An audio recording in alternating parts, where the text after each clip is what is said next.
What's up guys?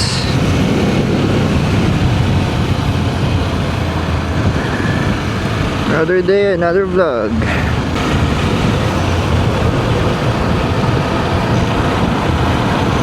Today's episode, pag-usapan natin ang brand new or second hand bike. So ano nga bang mas okay? Brand new or second hand?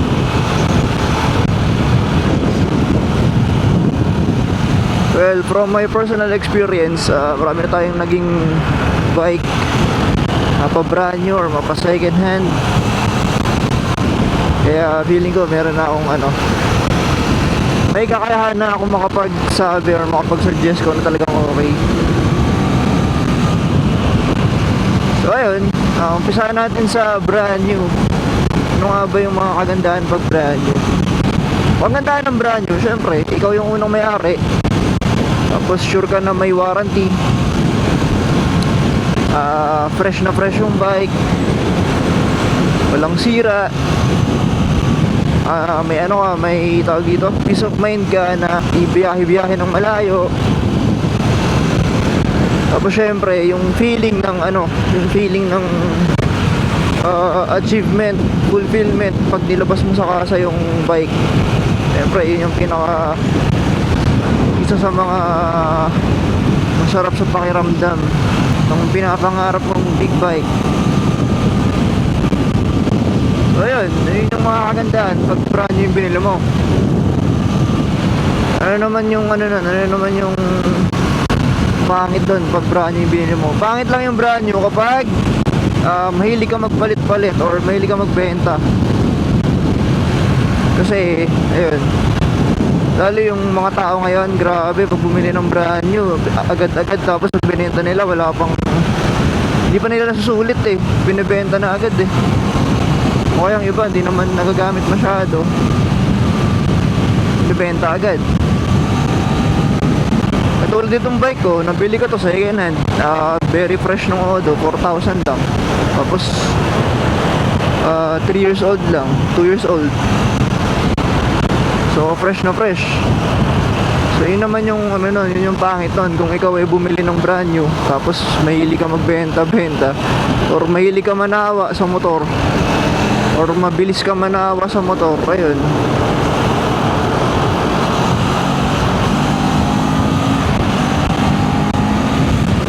laki lugi mo dun. Yun yung nakikita kong pangit pag brand new pagka yung hindi ka mapakali sa motor, yung benta ka ng benta. So dapat pag brand new binili mo, yan, for keeps, para sulit. O kaya yung talagang nagamit mo ng matindi, na long ride mo, tumagal sa'yo ng matagal, yan, sulit yan, brand new. Lalo na kung installment mo kinuha yung bike, lugi ka dun ng malupit. Ayan, yun lang, ganun lang siya kasimple. Ano namang kagandahan kapag second hand yung bike na binili mo? Ito, maraming kagandahan to. Kagandahan ng second hand na bike, mas mababa mo makukuha sa price, syempre. Kasi second hand Mas kagandahan nun, pag gusto mo magpalit-palit ng bike, madali ibenta. Nangyari dito, ang kagandahan pag naka big bike ka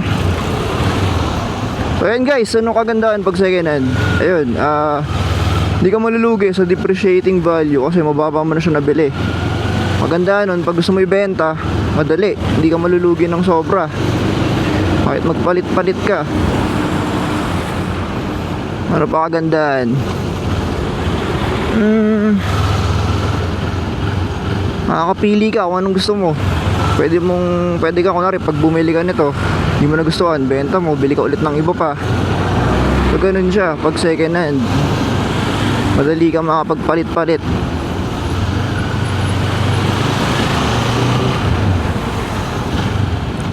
So ano naman ang kapangitan pag second hand? Ito, marami rin to. Kapangitan pag second hand, unang-una, pag peke yung papeles, So dapat marunong ka tumingin talaga. Kasi pag napeki ka, yari ka. May kaso ka dun. Kunwari, nakakaw yung nabili mo, tapos peke yung papeles, yari ka. Ganda nung Kimco, exciting. Yari ka pag peke. Tapos kapag naman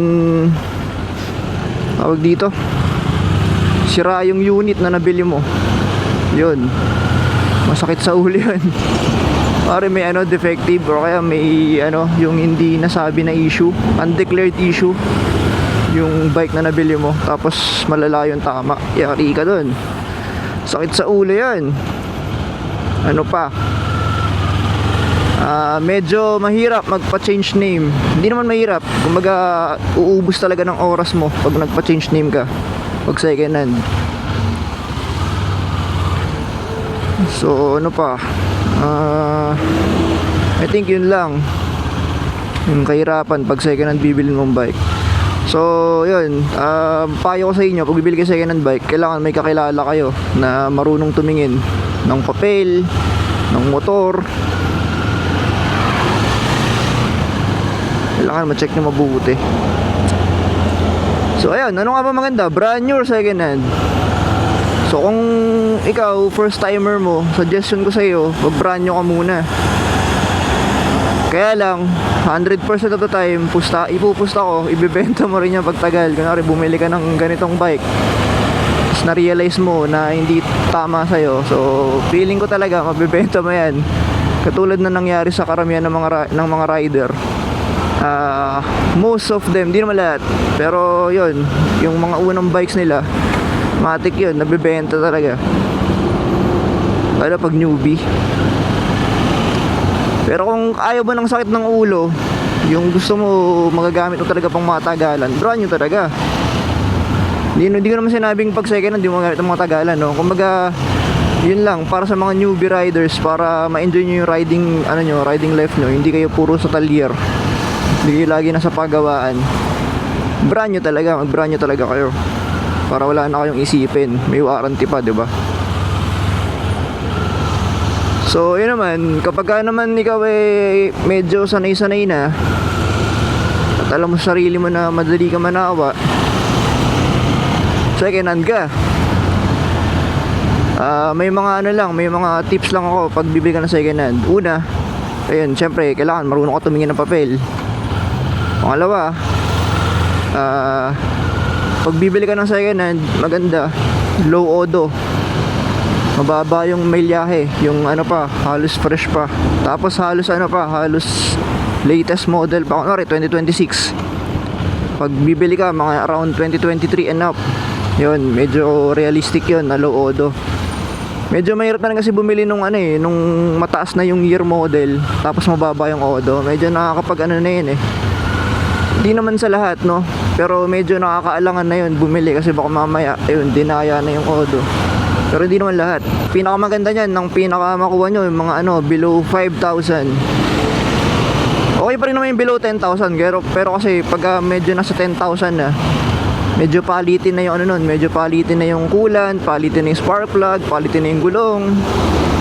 So medyo hindi nyo na may enjoy yun.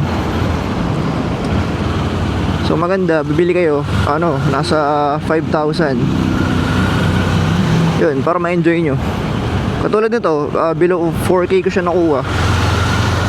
Ayan, wala pa ako ibang napapalitan, wala pa ako ibang ginagas dito kundi change oil lang.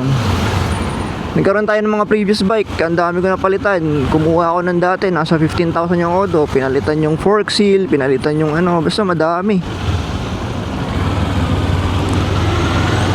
Kaya mula nun, natuto na ako. Hindi na ako bumibili ng second hand bike na mataas yung odo.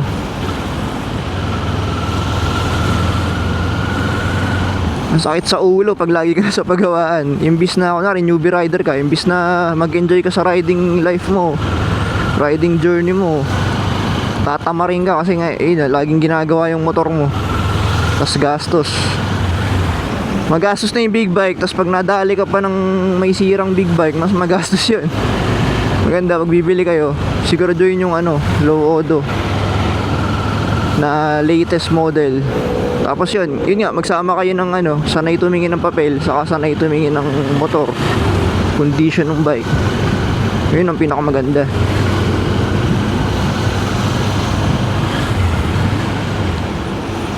So yun lang. Don't forget to like, share, and subscribe para updated kayo sa ating channel. So kung tumagal ka sa video na to, maraming salamat. Kung tinapos mo yung video, huwag ka naman gano, diba? I-follow mo na. Nandito ka na eh.